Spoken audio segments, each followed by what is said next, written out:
Kalau baru masuk market sekarang banget ya, menurut gua ini waktu yang sangat-sangat sulit.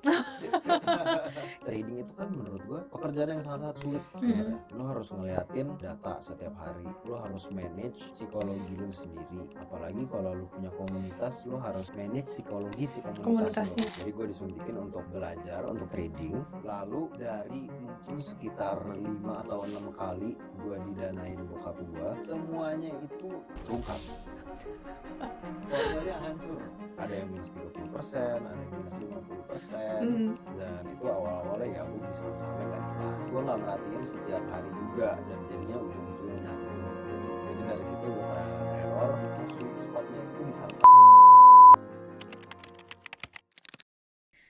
Oke Mir, sekarang kan di Indonesia itu capital market, market sekarang tuh lagi terpengaruh banget sama geopolitik, sama MSCI kemarin, sama IHSG yang mungkin turun-turun gak tahu kapan reboundnya. Menurut lo climate capital market di Indonesia nih gimana sih sekarang dan arahnya tuh bakal kemana sih? Climate-nya ya, menurut gue sekarang capital market, specifically saham lah ya. Sekarang itu retailnya kan lagi naik banget kan sejak 2025.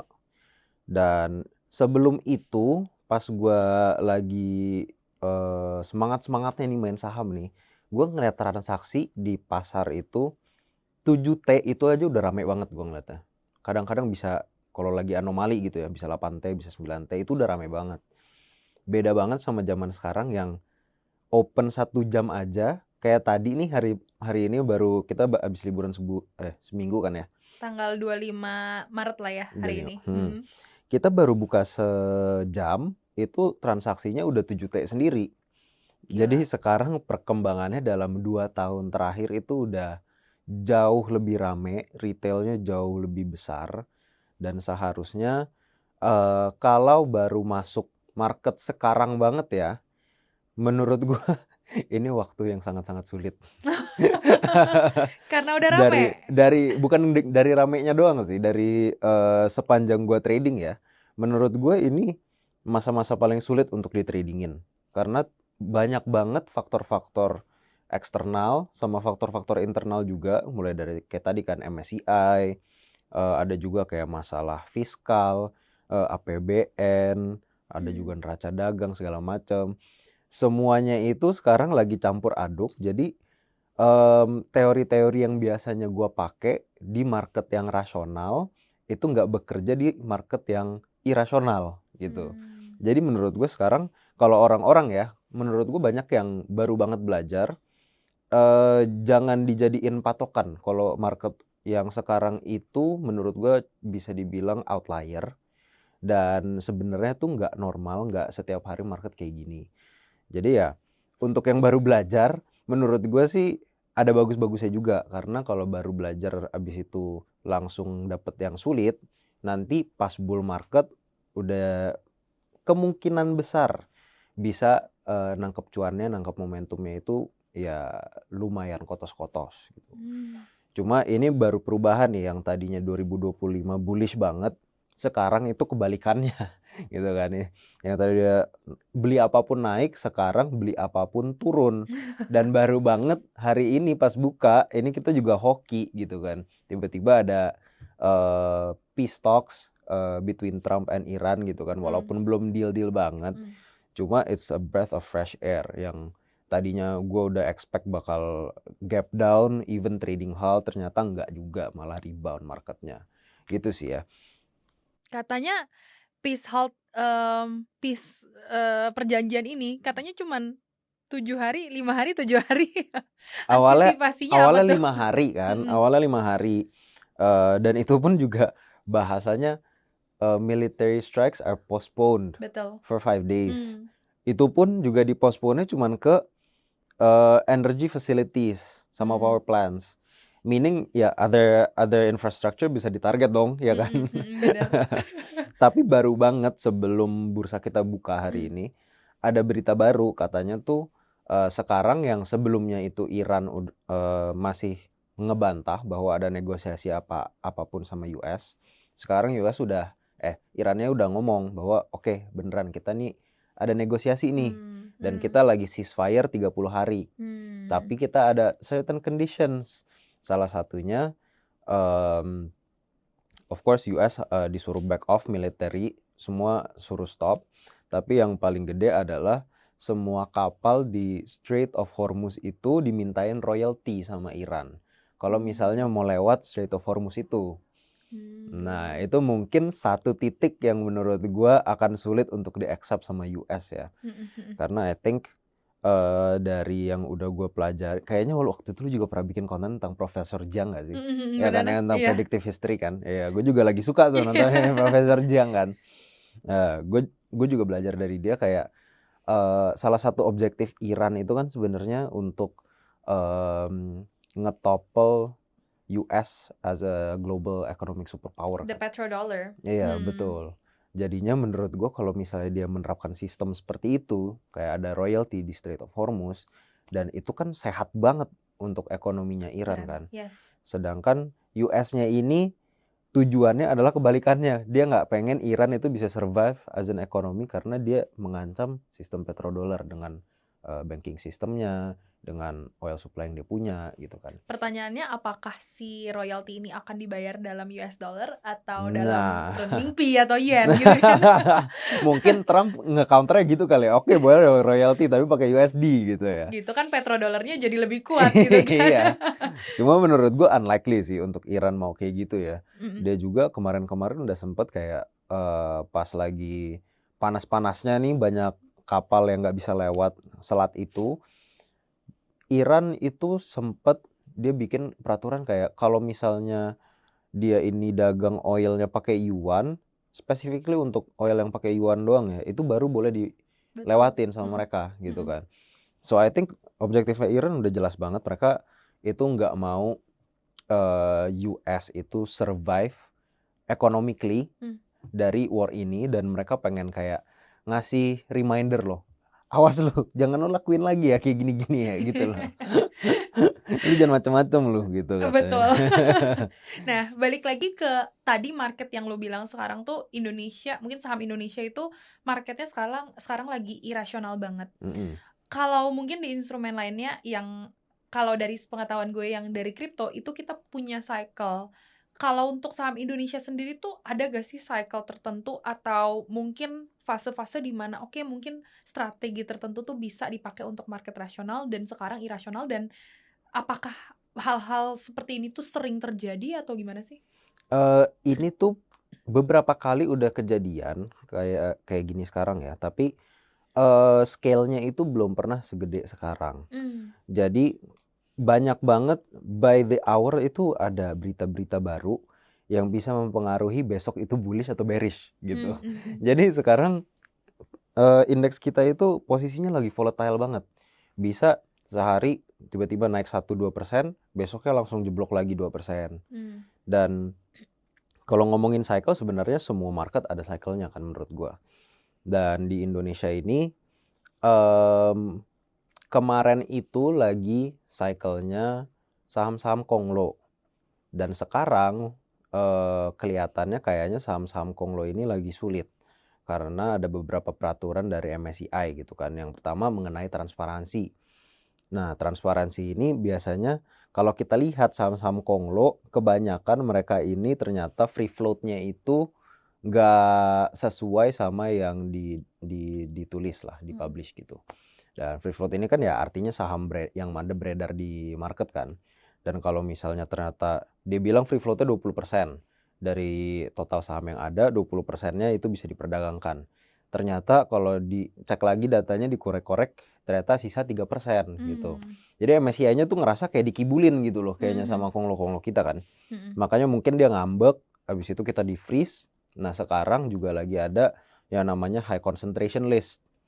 Nah, kalau saham-saham yang masuk high concentration list ini kemungkinan besar bakal dikeluarin dari indeks-indeks. Nah, itu yang lagi sedikit serem. Kalau misalnya di tradingin sih saham-saham konglo masih bisa, tapi I don't think bisa rally lagi kayak 2025 sampai at least Mei nanti untuk kita nungguin pengumuman MSCI gitu.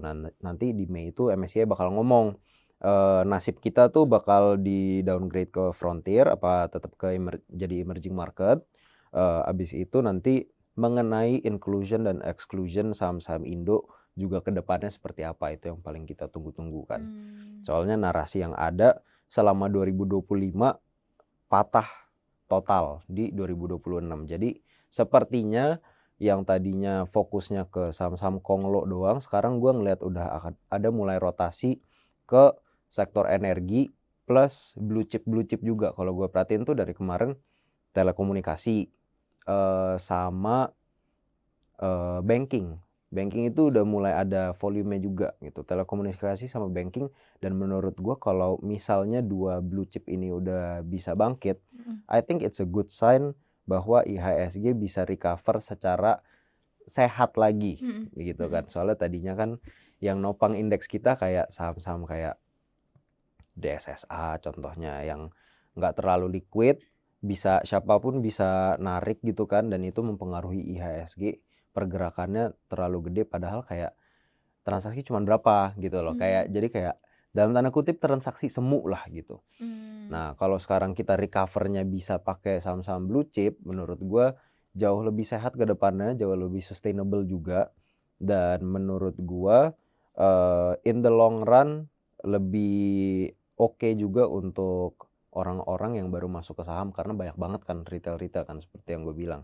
Nah itu mungkin bisa menjadi gambaran yang lebih oke lah dibanding main-main di saham konglo doang gitu. Oke, sebelum kita lanjut ngebahas saham blue chip apa yang bakal rebound dan mungkin strateginya nanti ketika market atau IHSG udah mulai sehat, mungkin gue mau tarik balik sedikit ke your childhood ya. Apa yang membuat Emir tuh jadi Emir yang sekarang? Karena kan mungkin yang banyak orang tahu Emir ini dikenal sebagai anaknya pendiri Shalendra Capital. Bokap gitu ya berarti. Growing dengan seorang sosok ayah yang memang sudah ada di pasar modal gitu ya, pasar saham. How has that impact you sih? Berapa persen itu sudah mengimpact dan mungkin menginspirasi apa yang lo lakukan sekarang? Inspirasi sih of course ada ya. Dia itu role model gue dalam segi how he thinks and how he deals with adversity. Dia kan ketika dia bikin Shalendra Capital itu juga ada nekat-nekatnya juga. Waktu itu dia habis dari dana reksa dan dia nemu partnernya di sana juga. Dan pas dia ngediriin Shalendra Capital itu di 2006 ya kalau nggak salah ya. Jadi nggak lama setelah itu krisis 2008 tuh. Ya kan? Jadi ya it's not an easy road dari nol sampai sekarang. Gue ngeliat bokap gue, wah ya waktu itu kan gue masih kecil ya, jadi gue nggak terlalu ngerti. Tapi pas semakin lama gue ngobrol, gue pelajarin perjalanan Shalendra Capital kayak gimana, itu naik turunnya kayak orang gila juga gitu. Ada sempat masa-masa di mana hampir tutup pintu juga gitu. Nah jadi yang gue pelajarin dari dia itu sebenarnya bukan dari sisi marketnya doang, tapi dari kayak psikologinya itu gimana, soft skillnya kayak gimana cara lu bisa convince klien-klien lu untuk nggak narik duit mereka. Gimana caranya bisa dari nol banget nih, investment house yang manajemen investasi yang tadinya itu didominasi banget sama asing gitu kan, tiba-tiba bisa compete sama mereka dan is now one of the largest asset management di Indonesia gitu kan. Jadi inspirasi pastinya gue inspired by his story, dan gue juga dari kecil kan gue ngobrolinnya ya nggak jauh-jauh lah ya dari saham, dari ekonomi gitu kan. Dan sebenarnya justru karena gue udah ngobrolin tentang itu terus, pas gue lulus kuliah itu kan gue masih agak-agak nggak tahu lah arahnya mau kemana nih hidup gue kan. Karena gue kuliahnya pun juga finance, setiap hari ngomongin finance, gue tuh waktu itu rasanya sebenarnya kayak udah mau muntah mikirin finance mulu gitu kan, capek, gue pengen yang lain kali ya gitu. Jadinya gue lagi pikir-pikir apa nih tapi yang lainnya, nah nggak ketemu. Habis itu dapatlah gue intern di salah satu sekuritas. Nah di situ baru gue ketika gue nyemplung ke market secara praktikal bukan teori doang, barulah gue kecanduan sama trading gitu. Jadi walaupun sekarang ya kalau dibilang bokap gue kan fundamentalist banget kan. Mm. Sedangkan kalau gue mainnya kayak pakai bit over, pakai Broxum, pakai chart, which is totally different gitu kan. Dan walaupun kita beda, kita itu yang bisa diambil mungkin cara berpikirnya yang sama ya. How we draw our own thesis. Jadi kita bikin thesis sendiri, dan at what point does that thesis break? Biasanya itu yang paling penting yang harus kita identify dulu di awal gitu kan.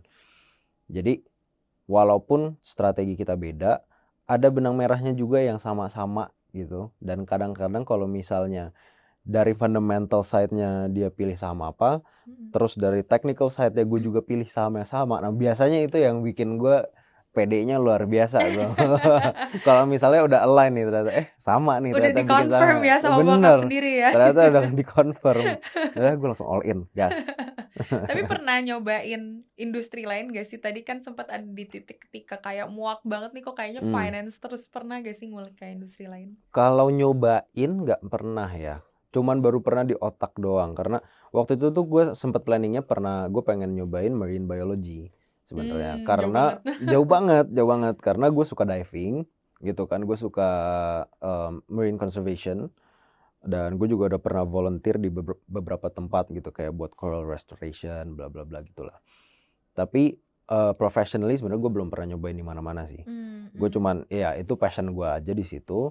Tapi it's actually juga one of the things yang bikin gue semangat juga untuk trading, karena ujung-ujungnya I think most of my money will go there eventually. Oke, jadi ya bagusnya memang ada ada tujuan atau mungkin ada passion yang terpisah yang mungkin bisa di-fund dari active income sendiri lah ya. Iya. Soalnya I think kalau misalnya trading doang, numpukin duit sampai segunung gitu kan, tapi nggak tahu mau diapain duitnya, menurut gue juga it's hard to find the drive gitu setiap hari gitu kan. Karena trading itu kan menurut gue pekerjaan yang sangat-sangat sulit sebenarnya. Lo harus ngeliatin data setiap hari, lo harus manage psikologi lo sendiri. Apalagi kalau lo punya komunitas, lo harus manage psikologi komunitas lo gitu. Iya. Jadi it's a heavy burden to carry sebenarnya. Dan kalau nggak punya goal seperti itu, gue nggak tahu sih gimana caranya gue survive ya.